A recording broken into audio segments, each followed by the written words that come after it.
시청자 여러분 안녕하십니까. 김정기TV의 김정기입니다. 오늘 직필직설을 긴급 속보로 알려드리겠습니다. 그 주제는 조국 법무장관직 사퇴 문재인은 사과하라 입니다. 아유, 이거 뭐 3개월 가까이 대한민국의 정치 사회를 실종시키고 나아가서는 경제와 외교까지 실종시켰던 이 조국 사태, 드디어 마무리가 되는 건가요? 그렇지만은 그 여지는 계속될 거라고 생각합니다. 아니, 왜 이렇게 조국이 갑작스럽게 이렇게 사퇴를 했을까요? 참 문재인과 그 주변 사람들 의사결정 내리는 거 보면은 너무 이례적이고 너무 적극적이고 너무 단견에 의해서 휘둘리면서 판단을 내리는 게 아닌가 하는 생각을 합니다. 일국의 대통령으로서 의사결정은 상당히 신중해야 되는 거 아닙니까? 그런데 문재인이 대통령이 되고 나서 국내 문제뿐만 아니라 대외관계에서 내린 결정 하나하나를 보면은 정말 예측 불가능성이 너무 많았습니다. 너무 적극적이고 너무 이례적이고 너무 순간적으로 결정을 내려가지고 대한민국 국민들을 실망시킨 적이 여러 수백 번이고 나아가서 외국에도 대한민국의 국격을 추락시키는 일들이 다반사로 일어났잖아요. 왜 이럴까? 아니, 조국이 어저께까지 멀쩡했잖아요. 조국이 어저께 뭐를 했는가 하면은 요거 이야기했어요. 특수부 축소 폐지를 골자로 한 검찰개혁 방안을 직접 발표를 했잖아요. 그것도 3시간 동안.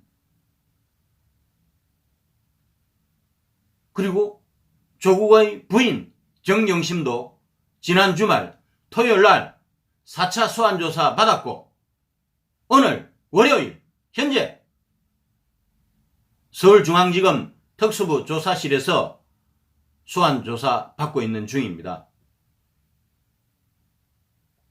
그럼에도 불구하고 내일 또 국감을 앞두고 있잖아요. 법무부에 대한 국정감사를 앞두고 있습니다. 그리고 본인이 이렇게 이야기를 했잖아요. 검찰개혁 끝까지 간다. 끝장 봐야 된다. 그렇게 이야기했던 사람이 어떻게 이렇게 갑자기 그 자리를 내려놓고 사퇴를 할 수 있을까요? 조국의 뜻이었을까요? 조국이 촛불 민심이 아니라 대한민국 5천만 민심을 보고 결심을 했을까요? 조국이 그의 동생에 대한 구속영장이 기각이 되었지만은 검찰에서 두 번, 세 번 구속영장 기각하다 보면은 결국 그의 동생 조국도 구속이 될 거고 이후에 정경심도 오늘 5차 소환조사 받고 나면은 결국은 구속영장 청구될 거고 결국은 구속이 될 거고 그 연장선상에서 그의 어머니 웅동학원 재단 이사장인 그의 어머니에 대한 소환조사도 조만간 이루어질 예정이고 이런 긴급한 가족사로 보면은 정말 긴급한 그런 상황이죠. 부인, 동생, 어머니, 궁극적으로는 조국 본인까지 검찰의 칼끝이 말하자면은 조국에게 겨누고 있는데 그럼에도 불구하고 조국은 줄기차게 검찰개혁을 소명으로 알고 여기까지 왔잖아요. 그래서 서초동에 촛불 집회 2번씩이나 하면서 조국 수호와 검찰개혁을 줄기차게 외쳤던 조국이 왜 갑자기 사퇴한다고 했을까요? 본인의 뜻이었을까요? 저는 절대 그렇게 생각하지 않습니다. 내로남불의 끝판왕 미스터 슈퍼 철판왕 조국이 가족 전체가, 동생이, 부인이, 어머니가 구속이 되더라도 절대 법무부 장관직 포기하지 않을 거라고 저는 봤거든요. 아마 그랬을 겁니다.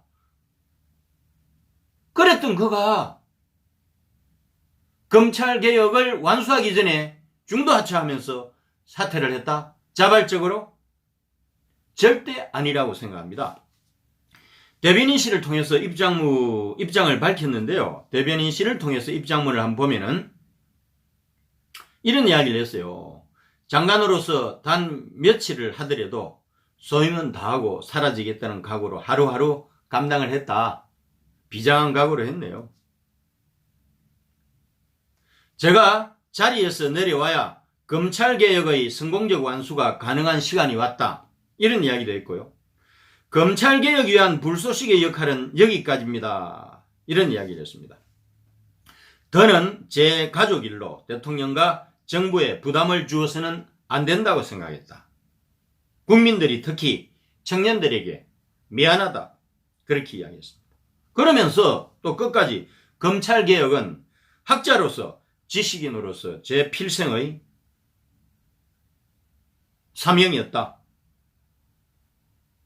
오랫동안 고민하고 추구해왔던 목표, 견제와 균형의 원리에 입각한 수사구조 개혁, 인권을 존중하는 절제된 검찰권 행사와 같은 검찰개혁은 오랫동안 고민하고 추구를 해왔던 필생의 목표였다라고 이야기를 하고 있습니다. 도대체가 내려놓기 전하고 내려놓고 난 다음날하고 이해가 안 가지 않습니까? 조국이 9월 9일 날 임명이 됐잖아요. 임명이 되기 전에도 말이 많았고 임명되고도 말이 많았고 거의 3개월 동안을 대한민국을 지옥으로 몰고 갔잖아요. 대한민국이란 국가가 실종이 됐다니까요. 아니 대통령도 아니고 일개 중앙부처 조국 장관 때문에 대한민국이라는 국가가 실종돼도 되는 겁니까? 그런데 실종이 실제로 되었다니까요. 여러분 느끼시잖아요. 지난 3개월 동안 대한민국에 조국 외에는 뭐가 있었습니까? 참 해방 이후 역사에서 국민들에게 이렇게 엄청난 민폐를 끼친, 정말 국민의 민심을 내로남불로 파악하지 못하고 파악은 했겠으나 내로남불로 오로지 돌격 앞으로를 외치면서 간 사람은 아마 조국이 처음이겠죠. 옛날에 2011년 문재인이 대통령이 되기 전에 조국하고 어느 방송에 나와서 인터뷰를 했잖아요. 조국이 물었습니다. 이런 검찰개혁을 이제 완수하는 데 있어서 적임자가 법무부 장관일 텐데 법무부 장관을 누구로 임명하실 겁니까? 하니까 조국이요 라고 이야기했잖아요. 2011년 검찰개혁을 놓고 공개적으로 문재인과 조국의 공동운명체가 공식적으로 확인되던 순간이었죠. 물론 그 두 사람이 주군으로 모셨던 노무현의 죽음이 검찰 때문이었다고 생각을 했겠죠. 그런 생각을 공통적으로 하면서 검찰개혁을 놓고 공동운명체가 되었던 것 같아요. 그러고 나서 노무현 사망 이후 얼마 안 있어서 방송에서 확인 사살한 거 아닙니까? 문재인이 조국이 묻고 문재인이 답하다. 문재인이 대통령이 되면은 검찰개혁을 완수할 사람으로서 적임자로서 법무부 장관 조국이라고 외쳤죠. 그리고 세월이 8년이 흘렀습니다. 문재인은 그 약속을 지켰고 조국을 적임자로 생각하고 법무부 장관으로 임명을 했습니다. 그런데 불행히도 그들 검찰개혁으로 엮어진 공동운명체가 대한민국 국민 5천만 명을 상대로 해서 인질극을 벌였다는 사실을 왜 모르십니까? 그러면은 조국은 피임명권자로서 미안하다라고 이야기를 했지만은 임명권자로서 문재인이 3개월 동안 대한민국을 암흑시대로 이끌어왔던 대통령 문재인이 국민에게 엎드려서 절해야 되는 거 아닙니까? 사과해야 되는 거 아니에요? 기본 ABC도 없어요. 청와대는 무슨 일이든지 할 말 없으면 침묵으로 일관해요. 이게 대통령이에요. 문재인은 당장 대국민 담화를 발표하면서 조국 법무부 장관하고 관련해서 3개월 동안 대한민국 국민에게 끼친 그 해악들을 진심으로 참여하는 그런 발언을 해야 된다고 생각합니다. 그렇잖아요. 참 답답해요. 정말 우리나라가 어쩌다가 이렇게 골목대장 수준도 안 되는 동장급이라도 됐으면 좋겠어. 동장도 이렇게 안 한다고요. 기껏 해봤자 5년 동안 위임받은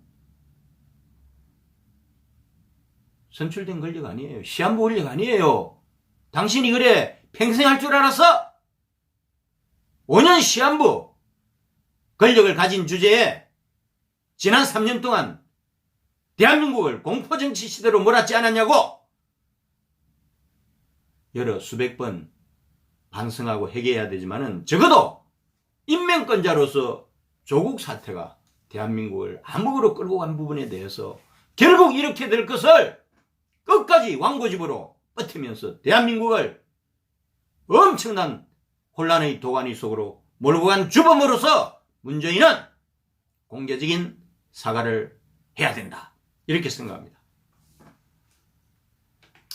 자, 여러분, 오늘 리얼미터 여론조사 결과가요. 지난번에 제가 말씀드렸던 게 44.4%. 죽을 사자 3개잖아요. 트리플 4잖아요. 그렇죠. 사자가 3개니까 문재인은 죽을 운명이다라고 생각을 하긴 했는데 어쨌건 그 예비 단계로서 올게 오고야 말았네요. 그로부터 얼마 안 있어서 오늘 리얼미터 여론조사 결과가 대통령의 국정 수행 능력을 물었습니다. 찬성 41.4%, 반대 56.1%, 거의 4대6입니다. 이 끝난 거예요. 아니, 지난번에 44.4% 트리플 4죠. 죽을 사자가 3번이나 트리플이 됐었어요. 아니, 거기가 마지노선일 줄 알았더니 아니, 며칠 만에 죽을 사자 3개를 뚫고 41.4%로 떨어졌어요. 그러니 견딜 수가 있었을까요? 저는 그렇게 생각합니다. 문재인 대통령이 취임할 때는요, 역대 대통령 중에서 최고의 지지율 81%로 임기를 시작했습니다. 그런데 그 추락의 역사를 보자고요. 한국갤럽이 9월 셋째 주 지지율을 40%로 이야기합니다. 반토막 났잖아요. 리얼미터는 10월 둘째 주에 그 전에 44.4%, 그 다음에 41.4%, 또 더 내려갔네요. 40.4%까지 내려갔습니다. 최저치를 경신하고 있습니다. 내일신문하고 한국리서치 9월 넷째 주 32.4%, 중앙일보 9월 셋째 주 37.9%. 저는 이 30%대가 정확한 민심의 반영이라고 생각합니다. 사실 40% 마지노선이 깨진 지는 오래됐어요. 자기들 혼자서만 모르고 살았던 거죠. 알면서도 모른 채였나요? 결국은 조국 사태가 결정타죠. 뭐. 지금 집권한 지 3년 차를 맞이하고 있는데 임기 반환점이잖아요. 이것을 앞두고 사실 교통정리 못하면은 정권이 무너지는 거잖아요. 아마 30%대, 20%대, 10%대까지 떨어질 수도 있었다고 생각을 합니다. 역대 대통령 중 가장 높은 지지율인 81%로 임기를 시작한 대통령이 거꾸로 18%까지 떨어질 수 있는 위기 상황 일보 직전에 그나마 제정신 차려가지고 조국을 정리하기로 마음먹은 것은 한영을 합니다마는 그동안 3개월 동안 왕고집으로 조국을 안고 자기 두 사람들의 맹세, 공동 운명체의 꿈을 실현시킨다는 목표로 해서 대한민국을 이렇게 궁지에 몰고 간 그는 뭐로 보상을 받아야 돼요? 정말 참여해야 됩니다. 정말 국민 앞에 진심으로 사과를 해야 됩니다.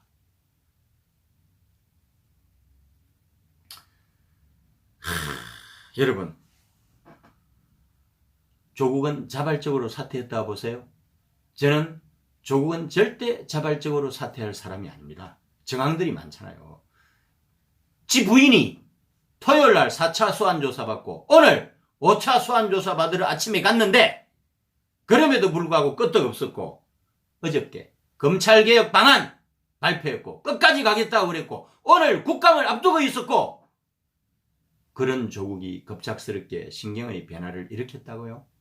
저거 부인이, 저거 동생이, 저거 어머니가 감옥에 가기 일부 직전 상황에도 눈 하나 끔찍 안 하면서 미션, 검찰개혁이라는 미션으로 합리화하고 결국은 가족을 도구한 거죠. 나쁜 거죠. 가족이 저 정도 되었으면 본인이 사퇴를 했어도 벌써 했어야지. 가족의 고통은 아랑곳 없이 미션 수행을 위해서 앞만 보고 왔잖아요. 아니, 검찰개혁이란 미션을 지 혼자 합니까? 아니, 대한민국에 이렇게 인재가 없는 줄 알아요? 당신만 사람인 줄 알아? 조국 당신 같은 수준에 있는 사람들이 대한민국에 수만 명은 된다. 어?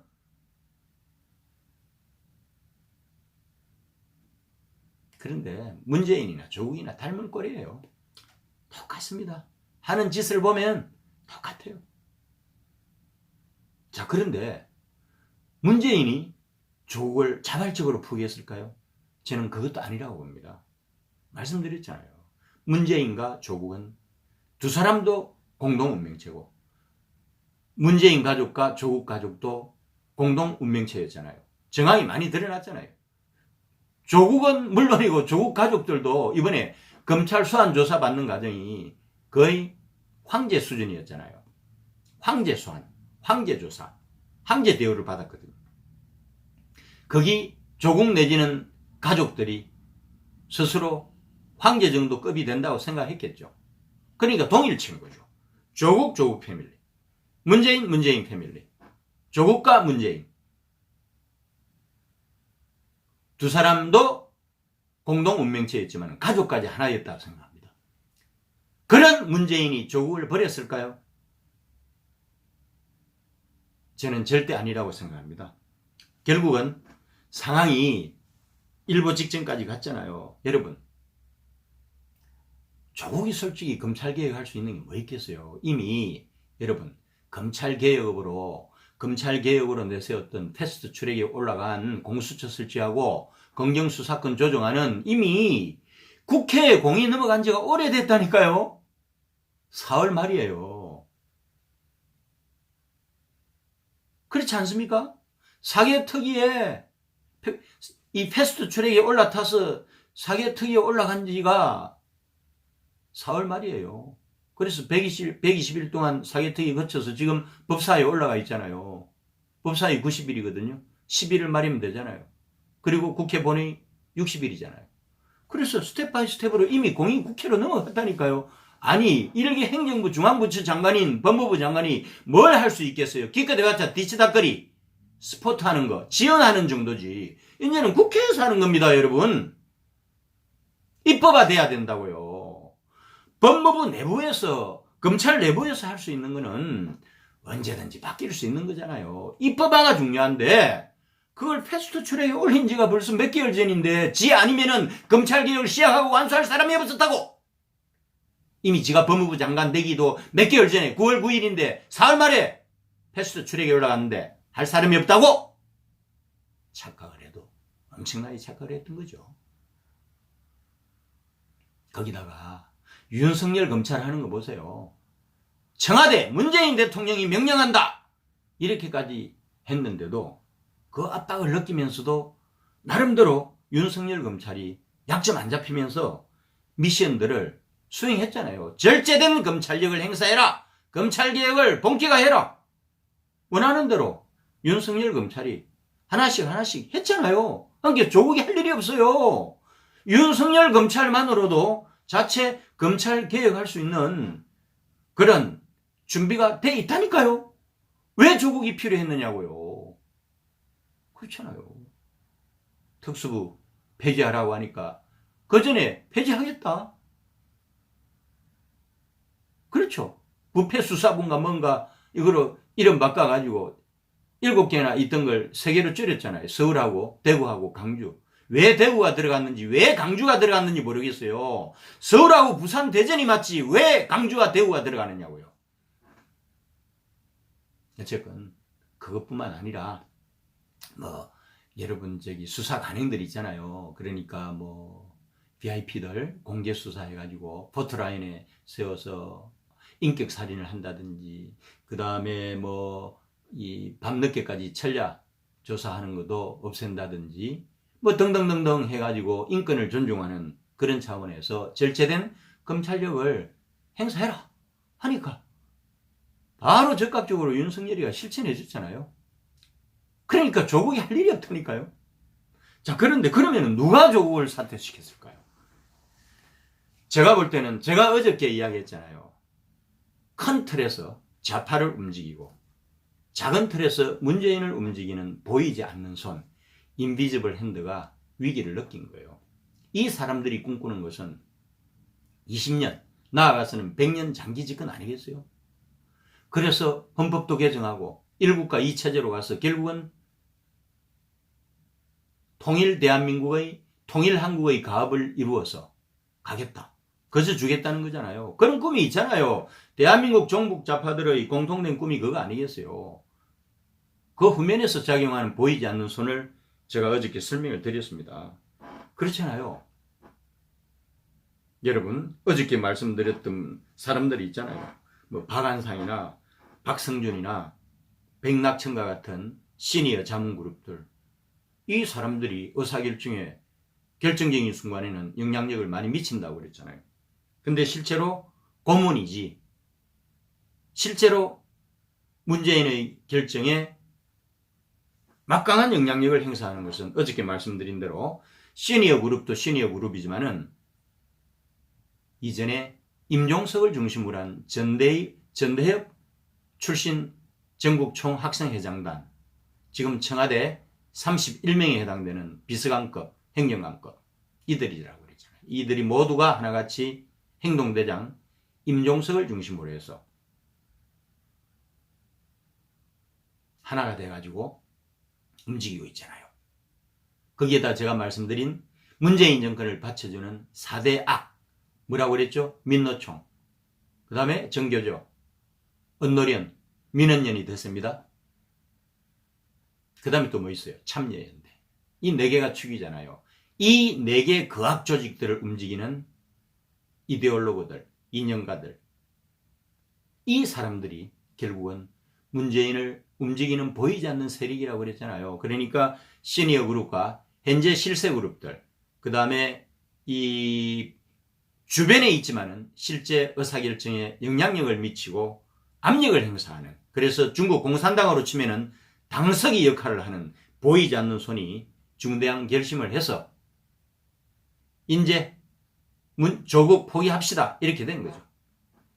그래서 조국은 사퇴한 게 아니고 결국 문재인을 위해서 조종하고 의사결정에 영향력을 미치는 보이지 않는 손 그룹들 당석이가 최종적인 결정을 내려서 조국 잘라 이렇게 한 거죠. 그래서 네 하고 문재인이 명을 받들어서 자른 겁니다. 근데 모양은 사퇴죠. 해임이죠. 하면 그렇습니다. 이렇게 된 거라고 봅니다. 그 보이지 않는 손이 상당히 무섭죠. 왜냐하면 이 사람들이 너무 여론이 지금 악화되어 있잖아요. 그러니까 우리 촛불 전쟁 몇 번 했는데 촛불 대첩에서 2번씩이나 강화문이 서초동을 10배 이상으로 압도를 했잖아요. 그래서 촛불 민심은 서수파고 강화문 민심이 다수파였잖아요. 민심을 본 거에 보이지 않는 손이 결국 끝까지 버티다가 고집불통 문재인에게 명령을 내린 거죠. 당신 시킨 대로 해! 그렇지 않으면 당신도 끌어내릴 거야! 이렇게 한 거죠. 왜냐하면 이쪽 동네에서는 문재인이 서열이 그렇게 높지 않거든요. 저는 그렇게 된 거라고 봅니다.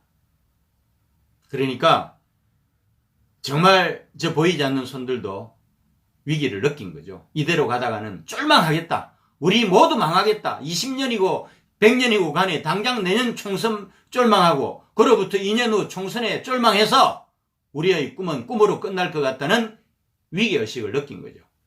이 사람들이 1980년대 민주화 세력으로 학생운동권 지도자로 시작을 해서 30년 동안 여기까지 오는데 얼마나 많은 노력들을 해왔겠어요. 그렇게 해서 어떻게 얻어낸 부귀와 영화와 특권인데 이걸 문재인 너 때문에 조국 너 때문에 우리가 포기할 수는 없잖아. 그렇게 해서 일단은 조기 수습하자. 조국부터 잘라. 그렇게 해서 조국이 잘린 겁니다. 문재인이 만일이 항명했으면 문재인도 잘렸겠죠. 그 정도로 무시무시한 집단입니다. 그리고 시기적으로 잘릴 때도 됐어요. 여러분 말씀드렸잖아요. 본인이 어떻게 보면은 정확하게 표현을 잘했는지도 모릅니다. 검찰개혁의 불쏘시개가 됐다. 정확하게 표현을 잘한 것 같아요. 입장문에서 검찰개혁의 불쏘시개가 됐다. 그런데 검찰개혁 불쏘시개 역할을 하면서 대한민국을 해방정국으로 몰고 가면서 좌우전쟁으로 국민들을 갈기갈기 지켜가지고 한국을 두동강나게 한 그 엄청난 그 행위에 대해서는 반성도 없고 그냥 나는 그 역할, 불쏘시개 역할 하고 떠난다. 그렇게 한 거예요. 불쏘시개. 어떻게 보면은 맞을 수도 있겠네요. 왜냐하면은 이제 검찰개혁은 자발적으로 검찰총장 윤석열의 주도하에 하나씩 내부적으로 개혁을 해갈 거 아닙니까? 그리고 패스트 트랙에 올라탄 공수처 설치하고 검경수사권 조정안 자기들 뜻대로 밀어붙이면 입법화가 되잖아요. 그거로 완성이 되는 거거든요. 그러니까 어떻게 보면은 NL 계통인 그리고 운동권에서 족보도 없는 NL 계통이 아니고 PD 계열인 조국과 운동권에서 족보도 없는 문재인이 연합해서 여기까지 온 건데 NL 계통이 원래 세잖아요. 조직화된 세력으로서 보이지 않는 손의 중심에 있는 NL 세력들이 결국은 조국을 용도 폐기했다고 생각합니다. 자기들 생각에는 위험 요소를 최소한으로 하면서 장기 집권 계획으로 가면서 이제는 조국이 없어도 불쏘시개 역할 그래 그로 끝내 용도 폐기 이제는 갈 수 있어. 또 그렇게 결심을 하게 된 계기는 국민의 여론이 최악의 상황이었잖아요. 그러니까 이 악화된 최악의 여론 앞에는 보이지 않는 손도 결국 접을 수밖에 없는 거죠. 또 빼도 된 거고요. 저는 그렇게 생각합니다. 그러니까 조국은 사태가 아니고 경질도 아니고 해임도 아니고 파면도 아니고 제거라고 생각합니다. 그러니까 보이지 않는 손으로서 작용을 해왔던 NL계가 내셔널 리버레이션 NL계가 다수잖아요. 지금 운동권에 소수파인 PD 계열은 구성원이 별로 안 되니까 그 중에 한 사람인 조국을 결국 정리한 거죠. 그래서 이제 다음 전선이 이동을 하게 되는 겁니다. 앞으로 전선은 공수처하고 연동형 비례대표제하고 그 다음에 검경수사권 조정안을 가지고 보이지 않는 손들이 끝까지 작동을 해서 이것을 관철시키려고 할 텐데 이 보이지 않는 손을 국민의 이름으로 분쇄를 해야 됩니다. 자, 여러분 오늘 긴급 이 직필직설을 조금 길게 했습니다만은 나중에 또 시간이 되면 한번 여러분하고 함께하는 핵폭탄 라이브에서도 한번 다루려고 하고 있습니다. 긴급 뉴스를 타진해 드렸습니다. 감사합니다.